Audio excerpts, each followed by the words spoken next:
Hey guys, all content discussed in this channel is due diligence gathered with aim at better understanding the nature of the current market in anticipation of the greatest squeeze in financial history. Let's dive in. It's been quite an exciting week, with AMC and GameStop among other meme stocks going up in value in the stock market. We had the AMC earning report, which brought out a ton of controversy, and on this video, I plan on sharing my thoughts and opinion on it. If you follow me on Twitter, chances are you already saw what I had to say. I stand among a couple few that are definitely not excited about the direction AMC is going with this new preferred equity unit called APE. We are going to go over that, touch on some recent events that show just how insanely corrupt the DTCC has become. We will touch on housing, as many of the things I predicted months ago, maybe even over a year ago, are finally beginning to happen, and finally, we will talk about the important catalysts and events that will be taking place this week. Before we start, I ask that you guys go easy on the comments. Even if you disagree with me regarding this new APE shares, remember that in the end we are all on the same side fighting for the same things. My opinions on this will be extremely controversial, and my only intent in sharing an inflammatory video that will garner me hate is to raise awareness about certain things that others are blatantly ignoring. With that said, let's get started. So ever since the AMC's earning report, there has been a lot of opinion, a lot of confusion, and a lot of conflict within investors. I am going to come out the gate and be the ugly duck. I do not like what AMC is doing. I took the last couple of days to research, talk to many of my contacts about the implications of this, and read through Twitter, Reddit posts to get the most amount of information possible to arrive at the most sensible conclusion. And the following is my current understanding of why this move by AMC is not dilution, but it has the chance to dilute the stock 100% down the road. You see, AMC needs money, and it needs it ASAP. This quarterly earnings report was good, but the numbers were not even close to being as bullish as I thought they would be. Looking forward for the rest of the year, there is a chance that AMC could begin to see weakening quarter performances, and this is important to know and acknowledge because it is crucial to truly understanding the logistics behind this new APE share initiative by AMC.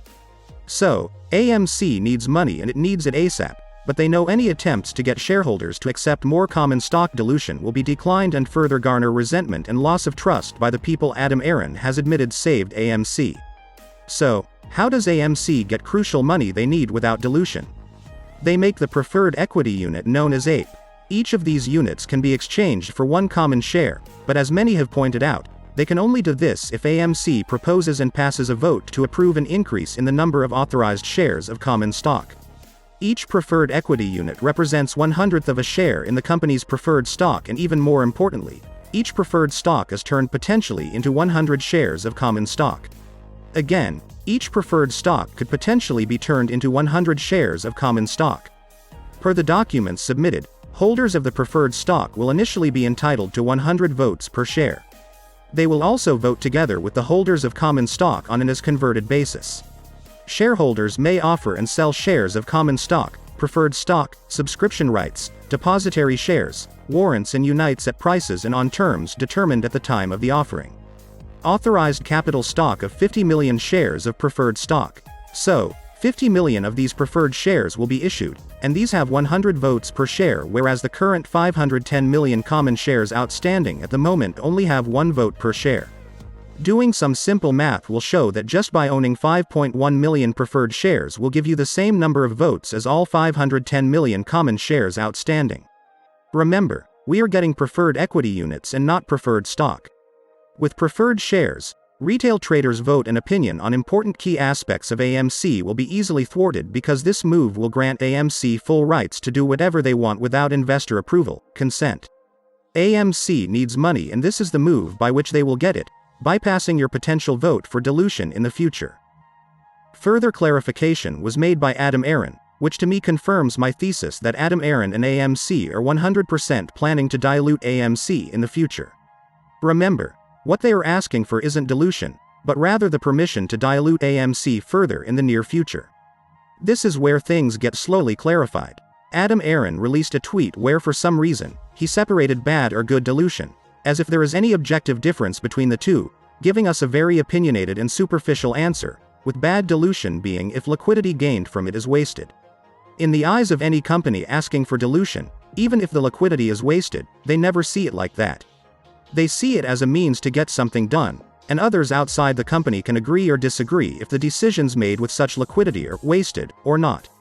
What this tweet is messaging, which for some of you smooth brains did not catch on, is that Adam Aron is slowly easing his way into diluting the stock down the road, a decision that he will rationalize to you as being wisely handled, as he just explained here. This whole ape share thing is nothing more than a way to get shareholder approval to get you to consent to waive your rights on important voting matters down the future. It is not about dilution directly at the moment, but that is the main goal of this, and because AMC has failed to show me a clear path forward, proper explanation of how they intend to use this raised liquidity in detailed fashion, because they are so obscure about how they are going about fucking my voting and consent, whenever the vote no on future approval to convert ape into AMC shares. I do not like this at all. I know I am 1 in million of investors and my opinion or vote will not matter much, but I implore you guys to think about all we have discussed here for a moment. I see so many AMC investors so assured and utterly confident that ape will expose synthetic shares. If this is the case, in the event that this does not prove synthetic shares, will that mean that there are no synthetic shares at all? Their inclination to believe that the situation with AMC is a zero-sum game, by de facto. You are saying that if ape was not received by everyone, proving shareholders own more than outstanding shares, then the case for MOASS is not true. GameStop recently did a split dividend, and as I knew from the get-go, it proved nothing. I know for a fact we are shorted and have tons of synthetic shares, we own the float, but these numbers are easy to lie and hedge funds know all tricks. Though we like to pretend these hedge funds are made up of useless people, the reality is that we caught and trapped some of the smartest individuals in the entire world. Look up the type of individual who works in these hedge funds. They are not recruiting from Wendy's, they are getting talent from the best schools in the nation, from the highest academic achievers, the brightest minds that if they had not gone to work for Wall Street, they could probably be finding cures for cancer or solving society's biggest problems. Voting to waive your shareholder rights, which means more dilution in the future, will only help hedge funds. There is no empirical evidence to show that ape will uncover synthetics, which by the way, if you are heavily invested in AMC for MOAS, why do you need more proof? I think hedge funds, banks and the rest of Wall Street are going to be able to hide positions and ape will not have any effect at showing proof of synthetics. In fact, I am pretty certain of it. If GameStop's split dividend did not prove anything, this in my opinion will not. Would it be good if it did? Absolutely. But am I willing to give up my rights as shareholder on future company decisions to run this gamble where odds are stacked against me? Absolutely no. I love AMC, and if you guys follow me on Twitter, you must see me posting pics of me going to the theaters frequently. Based on the facts which I have presented to you here just now, without a doubt there is no case to think this move will result in a better position for investors. Diluting the company will give AMC liquidity but at the expense of decreasing chances of a strong AMC MOASS.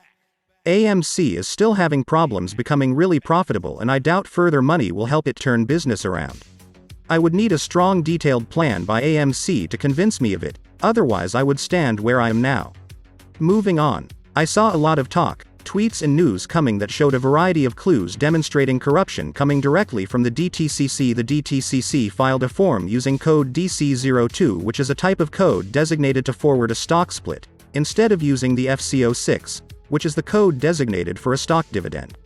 When a company like GameStop does a stock split via dividend, it should be processed as FC06 and not DC02. The shares that were to be distributed by the DTCC to brokers were not provided. Many are suggesting brokers were told to simply multiply the amount of shares on their books and divide the price by 4. This could be the reason why we have seen so many brokers like TD Ameritrade, Wealthsimple in Canada, Fidelity, brokers from Germany and even Hong Kong, among other reputable ones, tell investors they never received newly issued shares to distribute. GameStop's SEC filing clearly shows a 4-to-1 stock split to be distributed in the form of a stock dividend. Instead, the DTCC never distributed new GameStop shares, showing that the corruption has tainted the entire system. This is direct and undeniable proof of criminal behavior in the most guarded and important institutions of the financial system, not of America, but of the entire world. Watching and reading this makes me want to buy even more, which I plan to do on Monday. Now, moving on to housing, we have a lot to unpack today. Wall Street Journal is reporting that Blackstone is in the final stages of raising a new real estate fund that would set a record as the biggest vehicle of its kind, defying market volatility. Blackstone has closed on commitments totaling $24.1 billion. This new real estate fund is 50% larger than its predecessor, and together with funds dedicated to real estate in Asia and Europe, Blackstone will have a war chest of more than $50 billion to do so-called opportunistic investments, which pretty much entail getting all the housing in America. You guys thought I was being hyperbolic about these corporations making you renters for life? Wake up to reality, because the future is here now and they plan on buying up all the middle and lower income housing in the fastest growing communities. Aside from news, I wanted to recap on how exactly Wall Street and friends drove up home prices during the pandemic, with proof. After the pandemic began in 2020, historically low mortgage rates attracted all types of buyers in the world. Housing inventory fell to a 40-year low during this boom. Fortune magazine concluded after looking over recent data published by Redfin, Freddie Mac and Harvard Joint Center for Housing Studies that for the first quarter of 2022, investors made up a record of 28% of single-family home sales. That is up from 19% in the first quarter of 2021 and far above the 16% that investors made up of single-family home sales between 2017 and 2019. Markets in the South and West of the United States saw the most investor activity, but almost every major housing market saw an uptick. In fact, among the 31 large markets analyzed by Redfin, 29 saw an uptick in investor activity. It's these big investors that were and are driving the biggest upticks in investor purchases. These investors with large portfolios, which in this case means a portfolio of at least 100 properties, drove much of the growth, nearly doubling their share of investor purchases from 14% in 2020 to 26% in September 2021. As Harvard researchers concluded in their papers, by buying up single-family homes, investors have reduced the already limited supply available to potential owner-occupants, particularly first-time and moderate-income buyers. Blackstone and Invitation Homes were the companies most seen doing most of the buying across all the markets. Still, most of the housing investors that are taking up everything are from groups you probably never heard of, though in many we are seeing that investment from huge corporations like BlackRock. Zillow, Opendoor, OfferPad and many more also took significant chunks of the available housing. The ugly reality is that if you put on a chart the investments year by year, you will see that the numbers are going up, which means an acceleration from these groups is taking place all over the country, almost like a race to get all the housing before there is nothing left. The United States government has failed its constituents as well as its retail investors. Moving on to this week, we have important earning reports as well as CPI and PPI data. On Monday, we have earning reports from Tyson Foods, Barrick Gold, Palantir and the consumer inflation expectations for the month of July. On Tuesday, we have earnings from Roblox, Welltower, Warner Music Group, Coinbase, Planet Fitness, H&R Block and Ralph Lauren. On Wednesday, we have earnings from Disney, Fox Corporation and Wendy's, as well as having the Consumer Price Index inflation rate for July. Thursday we have earnings from Rivian, Dillard and also get the Producer Price Index inflation rate for July. Friday we have import and export prices for July as well as the United Kingdom's GDP growth rate. We saw a lot of price strength towards the end of the day on AMC stock in particular, so it is likely that we could see further continuation of it this week as well as from GameStop and Bed Bath & Beyond. Whatever happens, remember to not get overly enthusiastic, remain zen as this is definitely not MOIS. The price will eventually be shot down as has become normal.